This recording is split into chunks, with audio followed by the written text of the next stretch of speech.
that is these wave counts here. So again, that is intermediate 1 down, IM 2 up, and here we are in IM 3 down. So how many threes we got so far? 1, 2, and we got a 5 here, and then we got a 2 up. So next January, early January, we're looking at a minor 3 starting down inside of a major 3, inside of an intermediate 3, and let's not forget the primary wave 3, which is off the charts because this is P3, of course, because that goes all the way back to the 2007 high. Okay, counting these wave counts is very difficult. I know this, you can pause the video and you can look at it to get you a better idea. This makes the most sense. It truly does, especially when you look at this with the light volume and what is probably going to happen in January. So kind of what I'm expecting for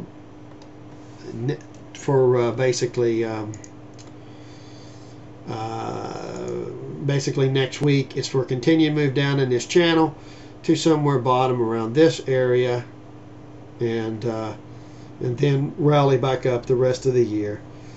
And again, we should bounce right in this area right here. Here's your moving average. You're coming in at 1260 right now, your 200 period. By the time we rally back up, I think it's going to be in the 1240 to 1250 area. I think that's going to be our upside target. That's where we're going to finish this wave 2 back up after we've had one more wave down for a wave 5. Okay, and then that would also, here I was telling you, the 20 period moving average on the weekly here is at 1200, so I think that's a likely target. And then back up. I just don't think that this is going to be a C wave back up. I think that's done. I think right here we've already had our 1, 2, 3, which is your ABC on the weekly.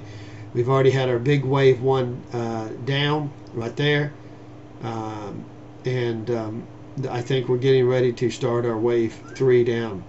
You can see here where it is on the weekly. We're just going to probably just put in a little bit lower bar because it's going to be very light volume, very light volume.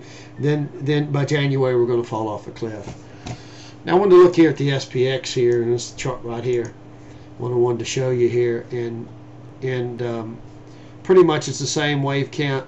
What you can see right here with this trend line right here coming all the way from 621, it intersects here, here, and here. This forms the upper part of our triangle, and here. I think that is, again, our target right back up, which again, I think, well, the time it gets out here, it's going to be 1240 to 1250 by the end of the year when it rallies back up.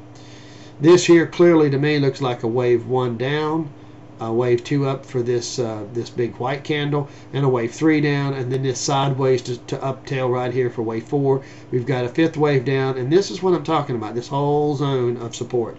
Right here you can clearly see that comes from the May 2nd high. Again, that's a very important trend line. It goes all the way back to the May 2nd high.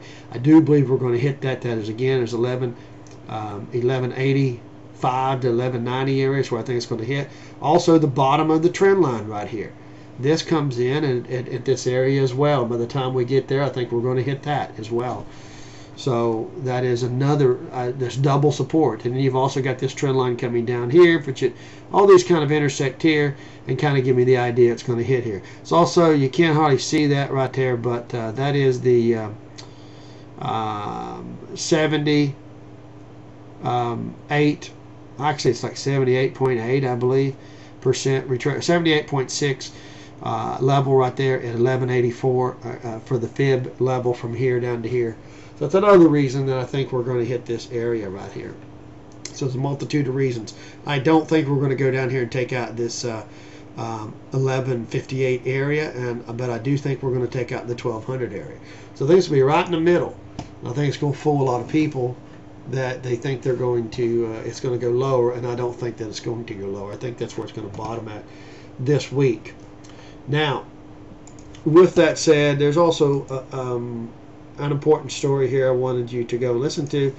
Download David Wilcox, his audio here, and listen to this. I'm halfway through it right now, but some pretty important things are going on about what's going on with this lawsuit that's being the $1 trillion lawsuit that can end this financial tyranny and China's October surprise. Well, Lindsey Williams said it's going to be September, October before they crash the euro. I think this has to do with China's October surprise. So I'm looking for the multiple wave 3 of wave 3 of wave 3 of wave 3, everything that you can think of. That will come probably this September, October, but that does not mean that it won't start off really ugly in January, which I do believe that's going to be the case.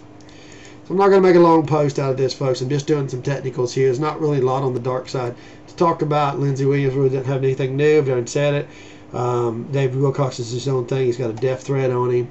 So, you know, a lot of the stuff is real. When they start making death threats, you know you're putting out some truth to it. So I'm running out of time on these 15-minute videos, so I'm going to have to end it here so that they don't force me to do another video.